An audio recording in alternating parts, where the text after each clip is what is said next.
suis René Lagarde, je suis apiculteur depuis un peu plus de 10 ans. J'avais 13 ans quand j'ai commencé à faire de l'apiculture avec mon père et mes frères. Au début, c'était plutôt un loisir. Donc, on produisait un peu de miel par an. Et depuis 4-5 ans, c'est devenu vraiment une activité à plein temps. Voilà, moi et mon frère, on s'y est mis à fond, quoi. Alors là, actuellement, on a à peu près 200 ruches et on produit à peu près entre 2500 à 3000 bouteilles par an. Alors, une abeille, quand elle naît, les premiers jours, elle est d'abord éleveuse, cireuse, protectrice. Et c'est plutôt vers la fin de sa vie qu'elle devient butineuse. Donc, les abeilles butinent d'abord les fleurs pour avoir le pollen et le nectar, qu'elles se passent de bouche en bouche. Et c'est après qu'elles stockent dans les alvéoles. Elles ventilent tout ça jusqu'à avoir un taux d'humidité assez faible pour pouvoir après operculer les cadres. Et c'est à ce moment-là que l'on obtient du miel. Alors aujourd'hui, on produit nos propres reines. Donc on sélectionne les meilleurs essaims. Donc on appelle ça des souches, ce qui nous permet en fait de pouvoir prélever des larves afin d'élever des nouvelles reines. Voilà. Et puis ensuite, il faut être très consciencieux sur la tenue de ces ruches, c'est-à-dire la propreté. Après, savoir quand est-ce qu'il faut diminuer l'espace de la ruche, quand est-ce qu'il faut laisser la ruche se débrouiller toute seule. Donc en fait, il faut bien observer la nature et puis quand une ruche est assez forte, il faut la laisser faire son travail et voilà, c'est qu'elle n'a pas besoin de nous en fait. Et c'est grâce à ces efforts produits au quotidien qu'au dernier concours agricole, on a gagné le deuxième prix du meilleur miel de Polynésie.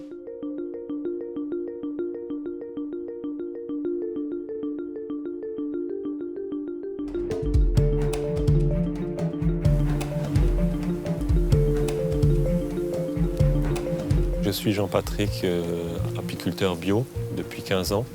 Après avoir acheté notre terrain avec ma femme, un terrain dans la montagne, sur les hauteurs de Haroué. Donc, je faisais ça en parallèle de mon métier d'ingénieur. Et après, au fil du temps, je me suis consacré entièrement à l'apiculture et à l'arboriculture. Et j'ai toujours voulu le faire de manière respectueuse de l'environnement. Les abeilles aiment bien tout ce qui est avocatier. Elles aiment bien aussi les fleurs de védélia, les bananiers, cocotiers. En fait, elles font un mélange de tout ça. Et même pour les abeilles, c'est bien aussi de ne pas butiner une seule espèce, comme en France, parce que ça leur donne beaucoup plus de nutriments. Ça leur fait un bol alimentaire beaucoup plus complet. Et après, nous, on a un miel derrière qui est plus intéressant. Ouais, donc l'abeille a un rôle très important dans la pollinisation des plantes. Et il y a Albert Einstein qui avait dit que si l'humanité ne pourrait pas vivre plus de 3 ans, je crois, sans les abeilles. Donc elles ont un rôle presque essentiel. En Polynésie aussi, donc on est dépendant des abeilles, des pollinisateurs, qui permettent de polliniser, de fructifier les arbres. Si on met une ruche près de citronniers, d'une plantation de citronniers, on va avoir beaucoup plus de citrons. Donc c'est important pour maintenir et augmenter notre production en fruits et légumes. Au niveau de la planète, il reste presque plus d'endroits où le varroa destructor n'est pas arrivé.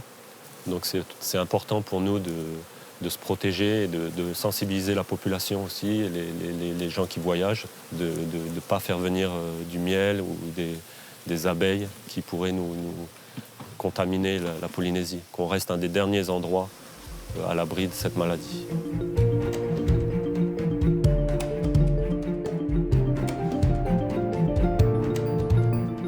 Je suis Kalae Selam et apiculteur depuis 2009 et je travaille essentiellement sur Tahiti mais aussi un petit peu sur les Tuamotu en partenariat avec d'autres apiculteurs professionnels.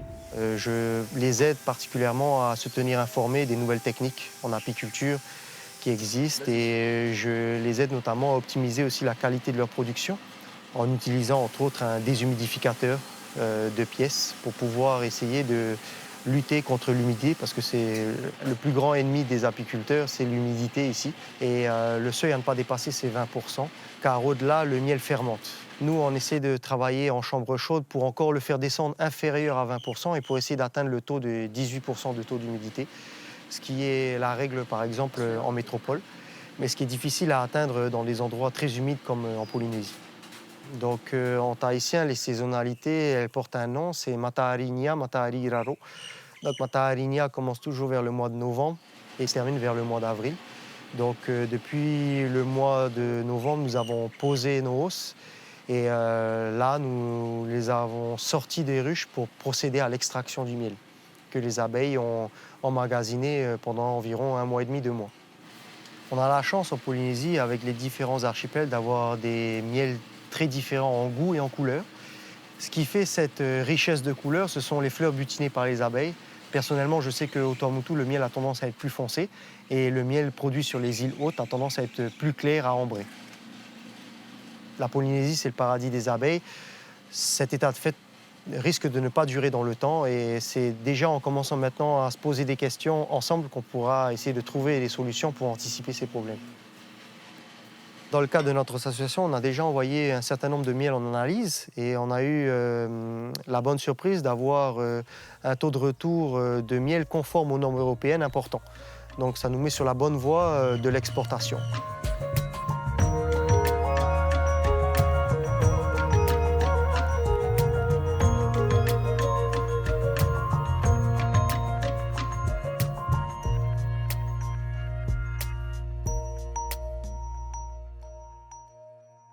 Manger local. C'est bon pour moi. C'est bon pour mon Fénois.